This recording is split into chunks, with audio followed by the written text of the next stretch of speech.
This podcast is a Radio Mike original production. Head to radiomike.com.au to find out more.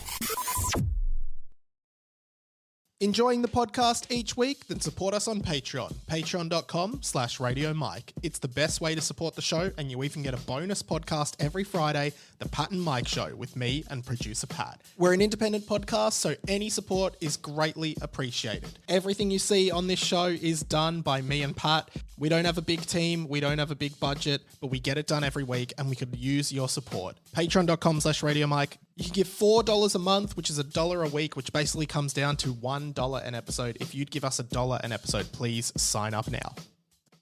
Today on the show, I'm trying to get my head around this writer's strike. Final Fantasy 16 came out, and apparently it's amazing. Plus, we're doing songs you forgot existed for the first time in a while. All that and more on 20th Century Boy, the show that does the bare minimum to keep you maximum entertained.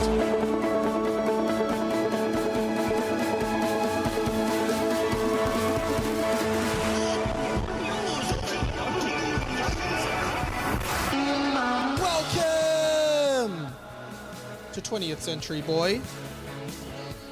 My name is Mike Heart Will Go On, and this is the inside of my mind. Welcome to the show. Of course, my name is Radio Mike, but I start the show each week, as you know, if you're a long-term listener. But if you're not, welcome. If this is your first episode, I start the show each week with a different Mike-themed pun, and I have said for a while that these are a huge struggle to come up with.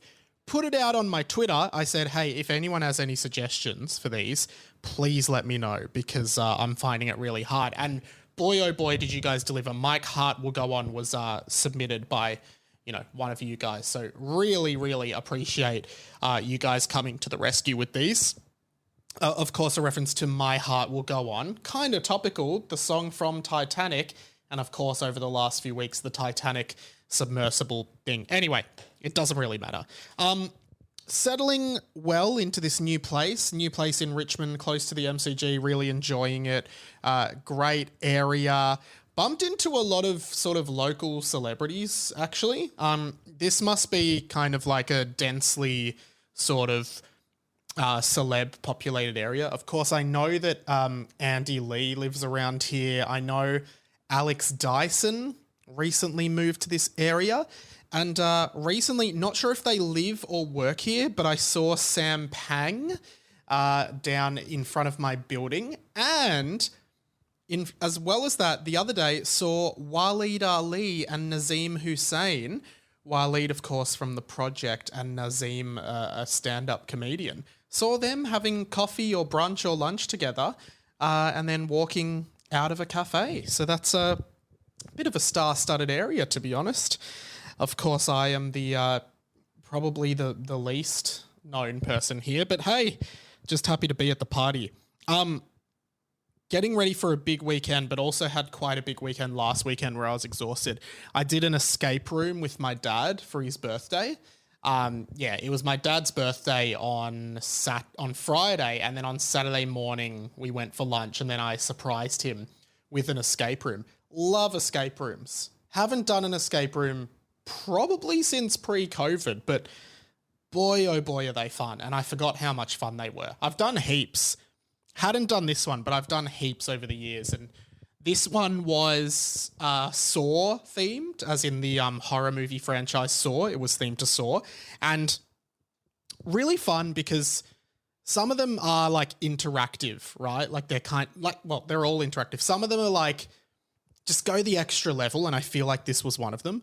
You basically go in blindfolded and they handcuff you to like part of the room, and then you take your blindfold off. And I took my blindfold off and I was handcuffed to inside a cage, and there was a dead body next to me, like obviously not a real one, but like a dead body. And I actually was scared. I was like, oh, Jesus Christ.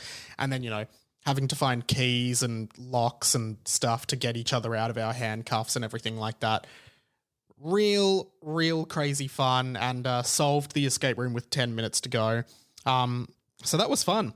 Thanks to everyone who listened to last week's show, who has been commenting and sending in Square-related memes. Of course, my mum's classic new catchphrase, "You're obsessed with Square," which I talked about on last week's episode, and that did really, really well. Bunch of stuff I did want to talk about this week, which is good because this is a podcast. So if I came on and was like, no, not much I want to talk about this week, see you guys, it wouldn't be very good. But I tuned into the Triple J Hottest 100 like versions and called it Believe by DMA's won. Is that sound effect playing? That sound effect does not appear to be playing. Denver sucks ass. Okay, that was me just testing that the soundboard was working. Yes, it is. I did have a grab of Believe by DMA's there. It's not working. So just imagine it. That's awkward. This is what you get, guys. We're an independent podcast. I should say that. This is there's no big company making sure this podcast goes well. I'll insert a grab in post here. Do you believe in life after love? I can feel something inside me say, I really don't think you're strong. Okay, but if you do want to help us make money so we can, as I said at the start, doing the bare minimum to give you maximum entertainment, if you do want to help us improve the production quality of this show, feel free to go to patreon.com/Radio Mike. You get the Pat and Mike show every Friday as well. Believe by DMA's won the Triple J's Hottest 100 like versions, and honestly cannot think of a more deserving winner. That is the best cover that Like a Version has ever had on Triple J. Second was Bulls on Parade by Denzel Curry, Denzel Washington. I don't even know. I didn't even recognize a lot of them, but a lot of my votes actually, Denzel Curry. I was going to say Denzel Washington. Gee, this has been a disaster of a show so far, guys. I was going to say, a lot of mine got in. Dumb Things by AB Original got in. Am I Ever Gonna See Your Face Again? The June Rats got in. Yellow by King Stingray got in. Grant Perez's School of Rock cover got in. So lots of really cool songs, and it was fun to listen to. I was really glad they did it. The other thing Triple J did that I thought was really clever, because at the moment, Triple J, well, it hasn't been rating as well as it used to. It's a youth station, and it's not even a commercial station. It's run by the ABC, so it's not like they want people to listen to it, but it's not every time the rating survey comes out and Triple J is sort of less than what it maybe used to be or should be, everyone's like, oh, all the kind of conservative commentators oh, we're wasting our money on this youth broadcast, wasting our money on this Triple J, no one's even listening to it. And I think that failing to take into account just radio in general is lower in ratings at the moment. And what I mean is that generally speaking, people aren't listening to radio as much as they used to. Everyone's always like, oh, Triple J, no one's listening to Triple J. Triple J sucks. Why would anyone listen to it? There's so much to comment on with that. And I've worked in radio. I know what it's like from the inside. Ratings are down because there's so much more entertainment available now. If you're going to listen to radio, in your car would probably be the primary place most people would. But now it's so easy to just open Spotify to listen to a podcast, whatever, right? It is hard to just be a radio show now, particularly I think Talkback still rates pretty well, but yeah, generally speaking, I think it's much harder to have a successful radio show these days just because people don't listen to radio as much anymore. There's a lot of legacy brands out there, like Kyle and Jackie O still rate really well, just because they're such a strong brand and they've dominated the Sydney market for years and years and years, right? But trying to build a new show or trying to have a niche station, and again, Triple J is not commercial, but what they did during this Hottest 100 versions that I thought was really clever, and I think they should do it all the time, was they live streamed on YouTube. And that's where the audience for Triple J is now.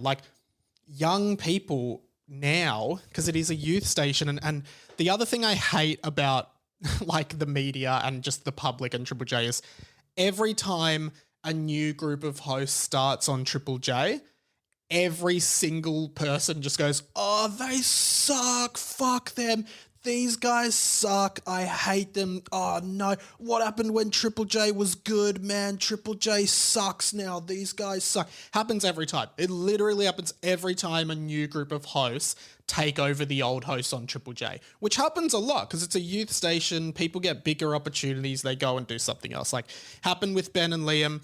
It happened with Sally and Erica. It happened with, it's happening now with Bryce and Conchetta, right? They're all talented people, but everyone just like reacts so harshly to it.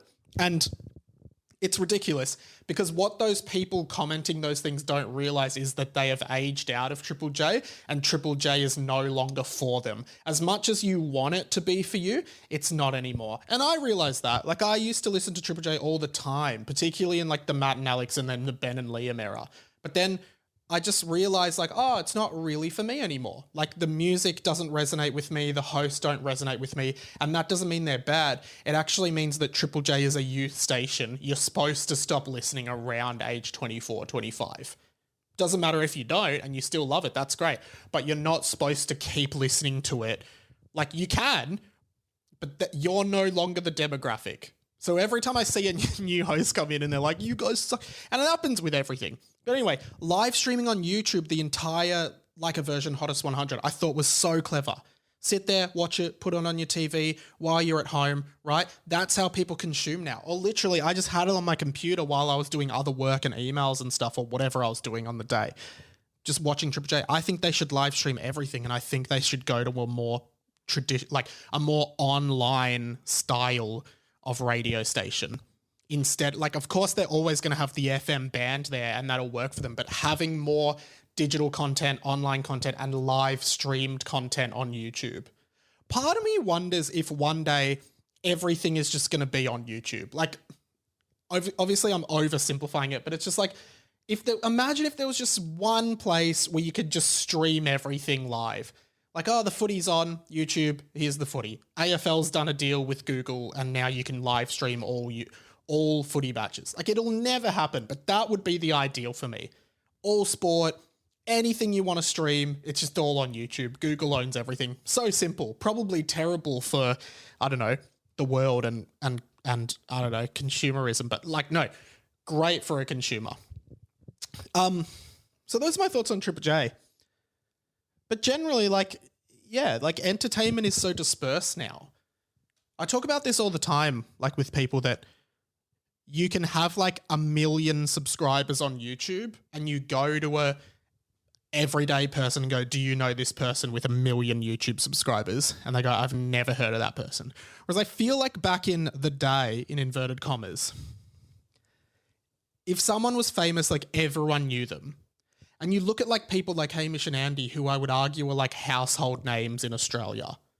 And I reckon they're kind of like some of the last of that ilk. Like, I can't remember who I was talking to the other day about someone that I thought was really famous. And they're like, I have no idea who that is. But it happens all the time. It's like localized celebrity, localized fame, and incredibly niche fame. And that's what the internet has allowed everyone to do. It's very interesting. But yeah, when Triple J's ratings go down, I don't think it has anything to do with like the station being bad. It's almost exclusively to do with just changing listening patterns and content patterns. I have been trying to get my head around this this writers' strike that's going on. A few people were asking me to comment on it or just talk about it generally. And I don't know, I didn't know much about it, so I did a little bit of preliminary research, but I don't know if it's specific. I don't know how in-depth my opinion is on this and how informed it is. I've just done some like basic reading up on it. And it is really interesting, and I do feel like I should be across some of this stuff because I kind of slightly work in this industry, but also I'm just interested in this kind of world and this field and everything like that. I think the main thing that I can gather from it is that like TV writers and movie writers and stuff basically want more money. They're unionizing, they're collectively bargaining, and they're saying, we want this and we want these things and blah, blah, blah. And there's a few things. There's basically, you know, it's the classic, hey, we think we should get more money. And then the people at the top are like, no, you shouldn't. We don't want to pay you more money because then that means we make less profit. And of course, the world runs on profit and businesses making as much money as possible while paying people as little as possible. And saw a few interesting things. First of all, this fact, which is really interesting. 8 major Hollywood studio CEOs made $773 million in annual salary, I think, last year. Meanwhile, many of the workers who write their shows can't afford rent. Here are those CEOs. Ari Emanuel, CEO of Endeavor, $308 million. David Zaslav, CEO of Discovery, $246 million. Bob Iger, $45.9 million. Bob Chapek, CEO of Disney, $32.5 million. Rupert Murdoch, Fox, $31.1 million. Reed Hastings, Netflix co-CEO, $40.8 million. Ted Sarandos, Netflix co-CEO, $38 million. Brian Roberts, Comcast CEO, $30 million salary. Now, if the writers get their way in their bargaining, there'll be $428 million more dollars for writers each year, which is less than 3% of Hollywood's annual profit. So Ari Emanuel and David Zaslav can foot that bill themselves and still have $63 million salaries next year, but they're not going to do that. The other thing is the differences, and it's kind of like the industry needing to catch up with technological advancement. Basically, the differences in like how streaming television works with how traditional television works. Back in the day, you'd have like a 22 episode run of a show. So you'd basically be working all year, right? Now a show might get like 6 to 12 episodes. You're not working all year as a writer, and everything is sort of set up for those old school 22 episode season runs of shows, not for like streaming TV shows, limited series. So basically, I think they have a problem with that, and streaming shows don't get reruns or re-aired or anything, right? If you ride on one of those old shows and it goes into syndication, everyone makes money off residuals, and there might be a lot of residuals coming in. Don't know how much for the writers, but certainly like I think shows like Seinfeld and Friends, like Jerry Seinfeld, I think is making millions of dollars of revenue just from syndication around the world of Seinfeld. Then you factor in like DVD sales, which I guess aren't a thing anymore, but like, you know, things like that. Now, again, there's no real physical media sales. Streaming shows like Netflix shows, they don't get sold into syndication. They don't run on free-to-air TV. They're just streaming shows. Like, I guess they're there perpetually for people to watch, but they're not being rerun on TV per se. So Kimiko Glenn, who was an actress on Orange is the New Black, she was on 44 of 91 episodes. She shared this video where she made $27 US in residuals. And I kind of thought at first, well, really, how much does she expect to be making on residuals? I don't know any of the ins and outs of it. But I was like, you know, unless you're Jerry Seinfeld, you're not supposed to be making millions of dollars of revenue a year on residuals. But then I thought, well, yeah, I guess the point is she can't make money off residuals because they're locked to Netflix and they're not being rerun anywhere else and whatnot. It is really interesting because like it does just come down to bosses and, you know, CEOs and everything just not wanting to pay people more, which is the foundation of this society. And now, as living expenses are increasing so much for so many of us who are making like an average wage or an average salary, certainly nowhere near the $300 million that the CEO of Endeavor will make. And most of us will never make, well, I would hazard a guess that everyone listening to this podcast will never make $300 million in a year. We will never be on that money. Like some of us will be lucky. I reckon maybe one person listening to this will make $1 million in a year, possibly. I don't know. But, you know, the point is we're so far away from being, from that money. And we're just like scraping by, cost of living's rising. But it's these people, you know, the Bob Igers, the Rupert Murdochs, the Ted Sarandos, who are pushing back on writers having these rights. Here's something Bob Iger said in an interview. I respect their right and their desire to get as much as they possibly can in compensation for their people. But you also have to be realistic about the business environment and what this business can deliver. You know, being realistic is imperative. What do you do in the interim then? Does AI start to write a lot of scripts? It will have a very, very damaging effect on the whole business, and unfortunately, the strike will. There's huge collateral damage in the industry to people who are, who are support services. I could go on and on. It will affect the economy of, different regions even because of just the sheer size of the business. It's a shame. Ryder and performer Sean Gunn responded. He said this because a lot of people were really angry that Bob Iger said stuff like, it's a shame and it's disappointing and whatever. I think that when Bob Iger talks about what a shame it is, he needs to remember that in 1980, CEOs like him made 30 times what their lowest worker was making. Now Bob Iger makes 400 times what his lowest worker is. And I think that's a shame, Bob. I think it's interesting because at the end of the day, I think it's to do with it. Like, it's all this ego thing from the richest people in the world, these CEOs. They're like, someone in a company has to be making the most money. And if you put everyone's wages up, that discrepancy becomes smaller. As Sean Gunn kind of said there, like back in the 80s, the CEO might have made $30 for every dollar the lowest worker made. Now they're making $400 for every dollar the lowest worker makes. And I think that discrepancy is going to grow. That's the way our society's heading, where like some people just have a ton of money and everyone else is just scraping to pay rent and eat food. And yeah, someone in a company has to make the most money, and then all of the CEOs are like, well, he's making that much. Why am I not making that much? And if I actually give back to the workers, because these people make, like, come on, you think about it. I feel like if you are making $1 million a year, you don't need to make more money than that. That's just my personal opinion. I just think if you're making $1 million a year, what more do you really want? Like, a lot of people say billionaires shouldn't exist, and I kind of agree with that. Like, there's no way around it. Like, it's not like we can give billionaires a certificate once they make $1 billion. Like, hey, you beat capitalism. Well done. Here's your certificate. You made $1 billion. Now it just caps out, and you just always just have $1 billion. You can't make more. You have to redistribute the rest of it. We can't do that. But I still think billionaires shouldn't exist. But all these millionaires making 300 million, 200 million, 45 million, they can easily like distribute some of that wealth, distribute some of it back to their workers and stuff, but they just don't want to because it's like, well, why should I have to do that because this other CEO makes this much? It's like this dick swinging contest. It's crazy.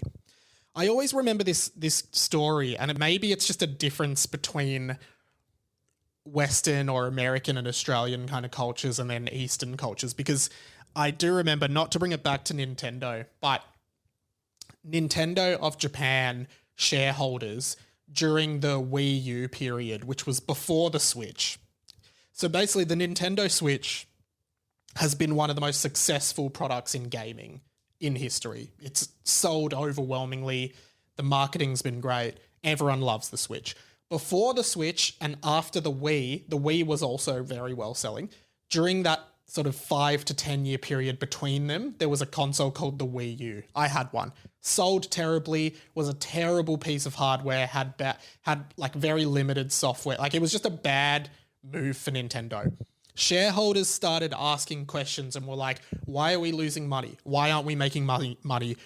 What are you going to do about it? And the president of Nintendo of Japan said, I'm taking a pay cut to accommodate for the loss of revenue this year, right? So instead of like laying off all the low-level employees and making everyone redundant to save a couple $1 million, he took like a $10 million pay cut of his own to keep everyone employed, to keep the business running.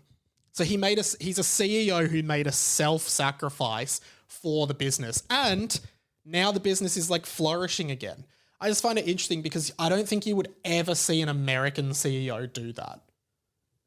And I think that that's why like this strike is going on and it's so problematic. The other thing that's happening with it, which is interesting because I've talked a bit about this year, is the riders are bargaining to ban AI script writing, or to like severely limit AI script writing and how studios can use AI to write scripts, because obviously it's going to take away so many jobs. It's going to ruin their trade. It's going to make them not be able to get jobs, and it's going to make them so replaceable, which I agree with. So they're trying to say in their bargaining, hey, we want to put severe limitations on how studios can use AI writing. Now, obviously, the studios don't want to do that because they can save so much money getting AI to write scripts when it gets to that point, getting AI to generate ideas, etc. That's the work you're paying writers to do. Let's just get AI to do it. It's kind of like if you think about, one day we might have self-serve McDonald's, or like McDonald's that are purely run by robots. Because that's kind of what it is. Like, just making the burgers is step by step. You just program the robot, hey, here's cheeseburger, here's Big Mac. You just make it, program. You just get people in for maintenance, but you don't have to pay any staff to be making the burgers. Maybe you pay front of house staff to take the orders or something, but I reckon we could see a fully automatic McDonald's store with no humans within the next 10 to 15 years somewhere in the world, right? And that's kind of like what AI script writing is for this industry. And the writers are like, this is a really bad thing for us. It's not a good thing. But the studios are like, we really don't want to agree to anything because we can save so much money in that. And again, that's what it is at the end of the day. The end of the day is business wanting the cheapest option for the most amount of return, and bloody Bob Iger doesn't want his $45 million a year salary to be jeopardized by some writer who just wants to feed his family and kids. The whole system is pretty fucked, to be honest, and I don't know a way out of it, but I think it's all ego, it's money, it's profits driven, and that's just how our society is.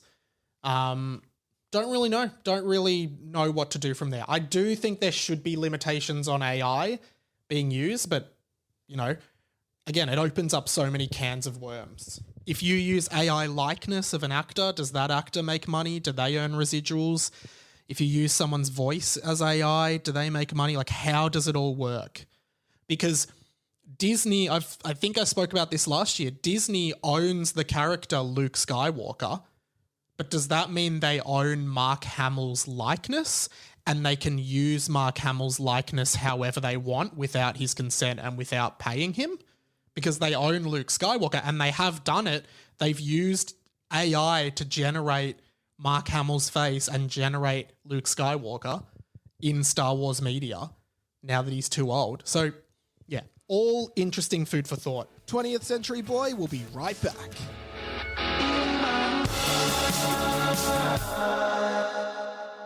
We interrupt this broadcast to let you know that you can support the show on Patreon, patreon.com/Radio Mike, and get the Pat and Mike Show as a bonus podcast every Friday, which is a ton of fun. Also, we'd love for you to follow us on Instagram at TCBpod, or me on Instagram at radio.mike, and on TikTok at radio.mike. And also check out my YouTube channel, Radio Mike, if you want to see clips from the show, as well as short clips as well.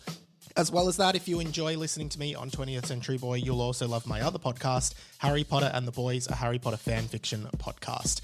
Each week we read a chapter of my Harry Potter fanfiction that I wrote when I was 13 years old, and it's an absolute blast. And of course, if you're listening on Spotify, please give the podcast a 5-star rating right now. I'll wait.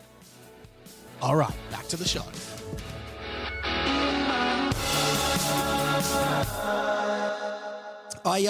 I try to do this yearly reminder on Twitter, but I realize I've never really spoken about this on the actual podcast before.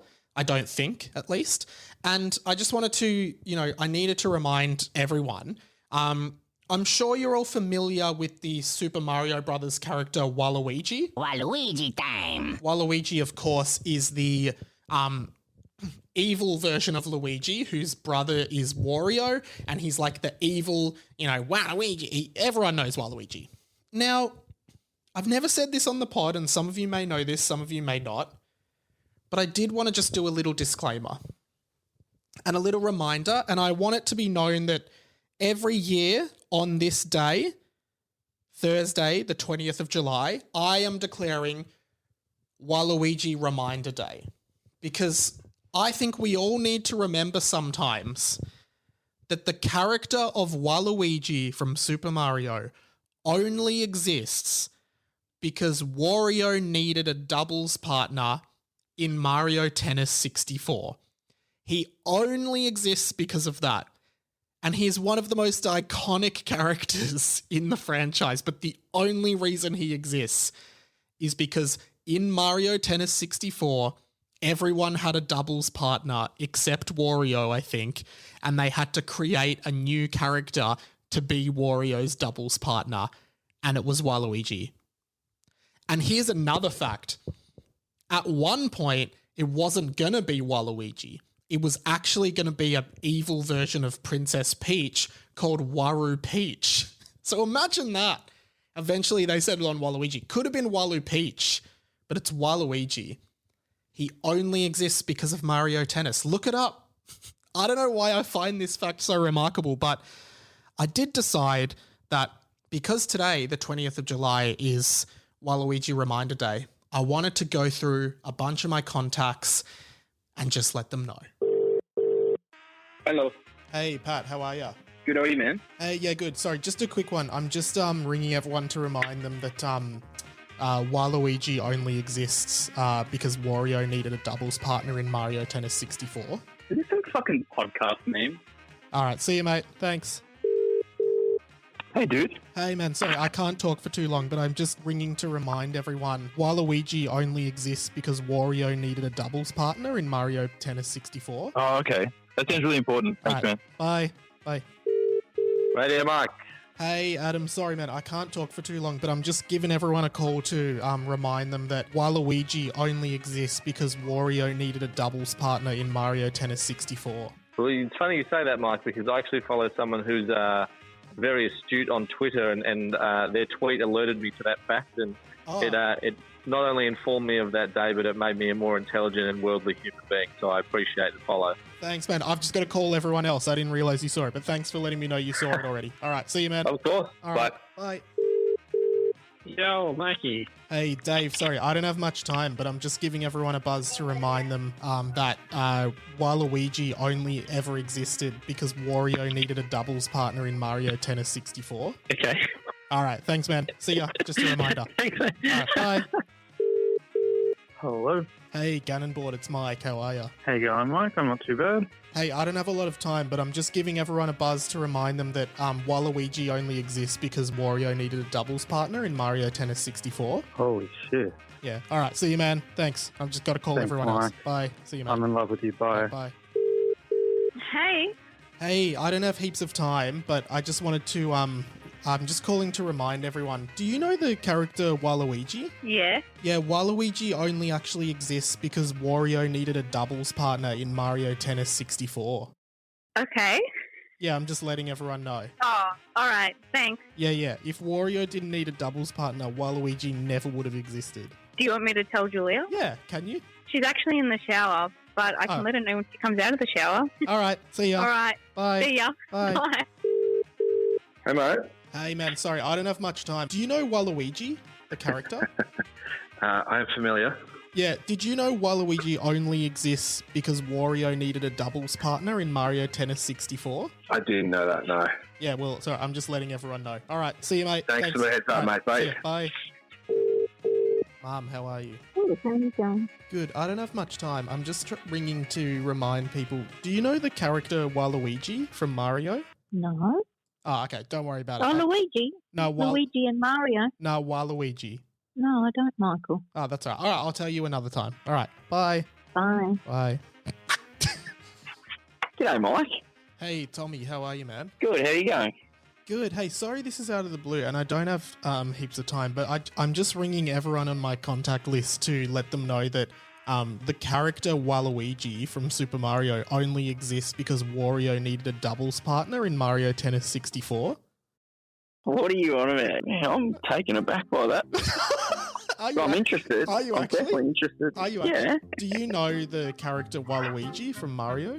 Is it a relation of Luigi? He's like the evil version of Luigi. Oh, really? Yeah. So, no, I don't, but Okay. I'd love to know more. So he only exists because in the game Mario Tennis 64, Wario needed a doubles partner. So they created Waluigi specifically for that. Oh, I'm quite interested in that, actually. Yeah, it's an interesting piece of trivia, isn't it? But I'm just reminding everyone. I remind everyone every year. So if you want me to remove you from the list, just let me know. No, add me. Add me, please. Yeah, cool. I'll call you next year as well. So. Yeah. Thank you, Mike. All right. I'll see if I can think up anything as well. I'll bring something to the table. Awesome, man. All right, awesome. I got to keep calling. Great to chat, Mike. See you, That's mate. been very special. Bye. Bye. So funny. Such a popular character. One of the most memed characters on the internet. So many people love making Waluigi memes. Only exists because Wario needed a doubles partner. I've said it. I don't need to say it again. There's a new Final Fantasy game. Final Fantasy 16 is out on PS5. I might be out on Xbox. It might be out on PC. I'm not sure. Apparently it's amazing. Everybody I've seen is saying it's one of the best games ever. And Final Fantasy is interesting. Of course, there's the age-old joke of Final Fantasy 16. Oh, how is it Final Fantasy then if they keep making new ones? Ha ha ha ha ha. Funny story behind that, actually. The name Final Fantasy, the original game in Japan, it was called Final Fantasy because I'm pretty sure the creator was I'm just going to make one more game and see if it works. He called it Final Fantasy. Then it was really successful, so they kept the franchise going. Final Fantasy is really interesting. I don't know if anyone's played it. Let me know if you have played them.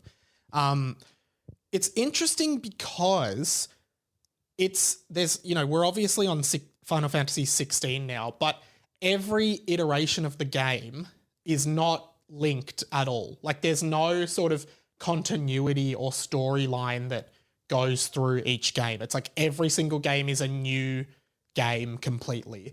And it's more like a loosely connected universe, I guess. And each one is supposed to almost be this is a reflection of what gaming is at this point in time, or fantasy role-playing game is at this time. And I've played a few of them. I've never been able to get super into them. Originally, they were all turn-based games, which is sort of like Pokemon, where you attack, then they attack, and you use your different attacks. But a few of the more recent ones have been more action games. Now I'm thinking of getting Final Fantasy 16. I played a bit of the demo, but I didn't really like it. But now everyone's saying it's amazing, so I'm kind of keen to get it. But one of the best gaming experiences I have ever had in my life, and some people who maybe have played it might disagree with me, but in 2016 it would have been, I played Final Fantasy 15. So it's been 7 years since a mainline Final Fantasy game came out. And Final Fantasy 15, I played on PS4, was just one of the best games I've ever played in my life. There was something about that game. I think it was in the game you play as this guy Noctis, but then you have 3 friends who are in your party and fight with you and stuff. But I think one thing I remember most about it was just the vibe of the game. There's this big open world and you can drive between different areas and you can't skip the driving. You don't actually drive. The car just automatically drives. But while you're driving, the characters in the car just have casual conversations.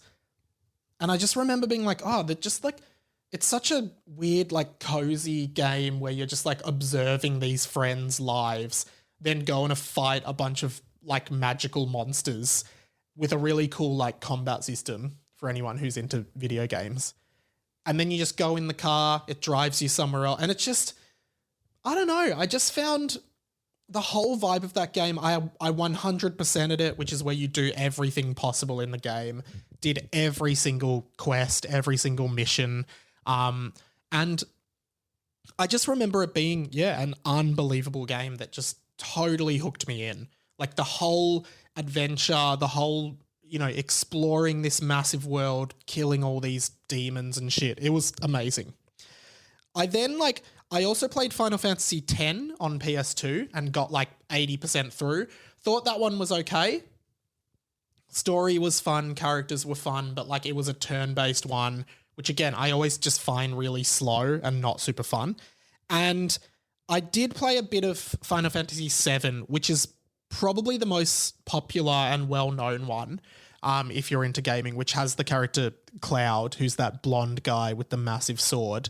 And I played a bit of the remake of Final Fantasy VII on PS4 and didn't get too hooked onto it, but there's a prequel to Final Fantasy VII called Crisis Core, and I played that recently on PS5 and just thought that was amazing again, because it's just like fast sword action, killing enemies, killing robots and shit, which I just think is awesome.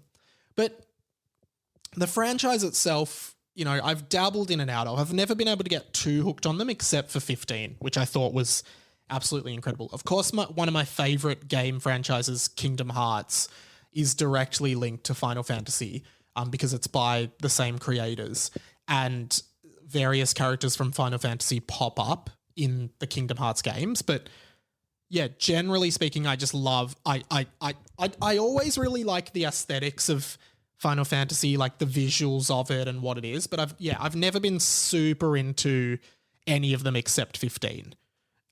Which again was just an amazing game that I loved a lot. And I think they can be a bit hit and miss. Like I think some over the years haven't been as well received as others. I think Final Fantasy 13 is really controversial, but then Final Fantasy 14 is like an online only game. Like you play it with other people online. Final Fantasy 12 was like this weird strategy kind of style one again, which I haven't played. I don't even know if I don't know anything about 11. And then the first few were just like really like old school RPGs. So yeah, really interesting franchise though. You know, there's been movie spin-offs, animated movies, like animes, manga, books. Like it's a big franchise in Japan as well. There's like an arcade game in Japan that everyone would play. I'd see all these Japanese kids playing this Final Fantasy fighting game that looked insane in an arcade. And I think I actually tried to play some Japanese guy in them when I was in Tokyo and I just got decimated by him. But yeah, very, very cool franchise. Really keen to pick up 16. If anyone's playing it, let me know. Let me know if you think I'd like it. Okay, we haven't done this for a while, but I heard a really good one recently and I really wanted to do one of these. It's Radio Mike's Songs You Forgot Existed. Oh, I forgot about that song. So, the conceit of this segment, we haven't done it for a while. The idea is you hear this song and it's not like, how do we decide to describe it? Here we go, guys, just making up the rules of the game on the fly. It's supposed to be like songs that when you hear them, you're like, oh yeah, that song. I don't want it to be too similar. It is similar to Hamish and Andy's Tell Us Someone We Haven't Thought Of for a while, where they're like, oh, bloody, I don't know, Jesse McCartney, who sang the song Beautiful Soul. I haven't thought of him in ages. But it is similar to that. It's like, I think when you hear the song, you're like, oh, I haven't thought of this song in so long. It's basically songs you haven't thought of for a while. And, this one came up actually from Hamish and Andy because they used it in one of their segment opener things. They do like segment opener stings. And I thought, oh my God, I've not thought of that song for a long time. And I completely forgot it existed. So without further ado, and if you let me know, you know, send me a message however you want. Did you forget that this song existed? Here's the song. Get ready. All right, it's been a while since we did one of these. It's another one of Radio Mike's Songs You Forgot Existed. And I genuinely forgot that this song existed. So, have a listen and let me know if you did too.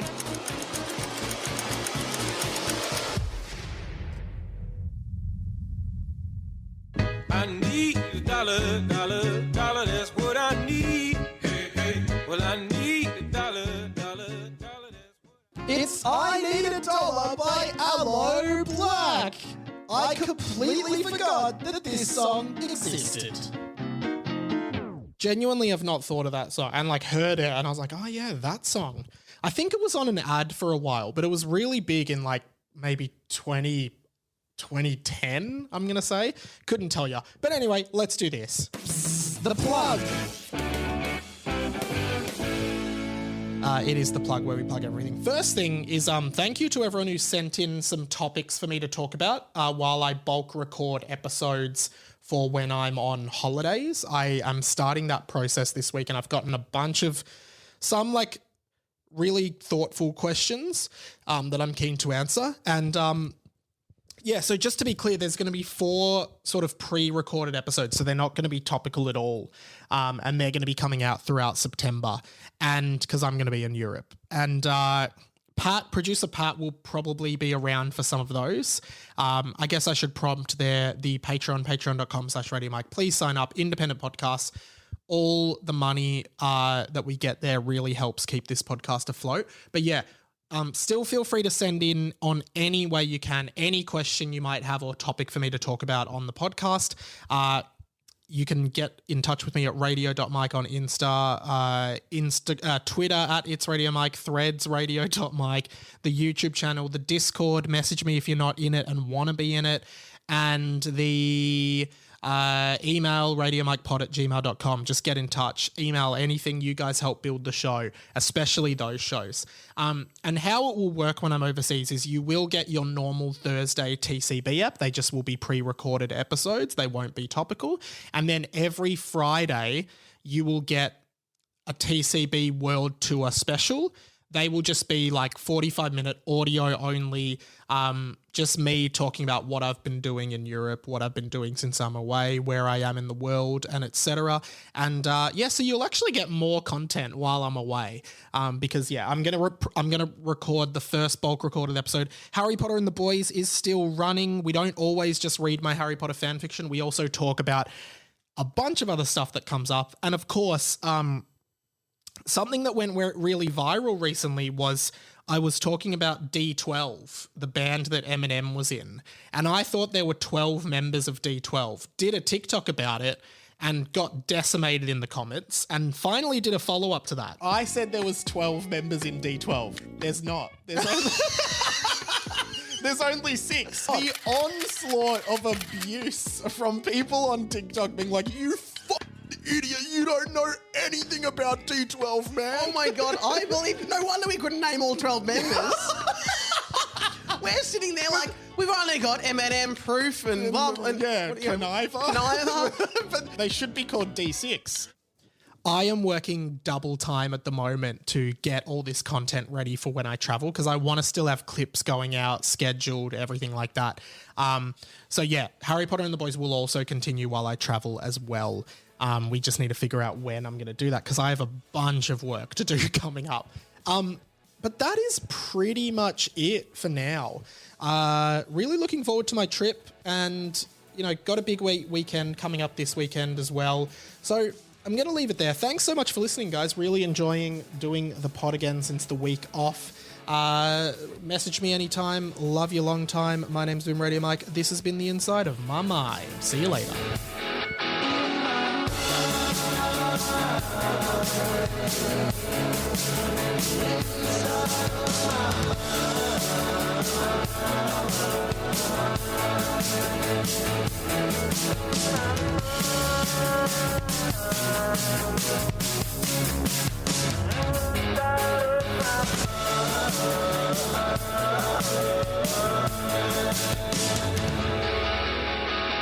Thanks for listening to the show this week. If you want to catch up on anything you've missed or just re-watch any particular bit, head to the YouTube channel to see clips from the show chopped up for your convenience. If you don't have time to listen to the full show every week, head to the YouTube, because all of the clips are there. Plus, you can support us on Patreon, patreon.com/Radio Mike, so we can help take the pod to the next level. We'll see you next week. This podcast was a Radio Mike original production. Head to radiomike.com.au to check out all our other content, stay up to date at radio.mike on Instagram, and get in touch, radiomikepod@gmail.com.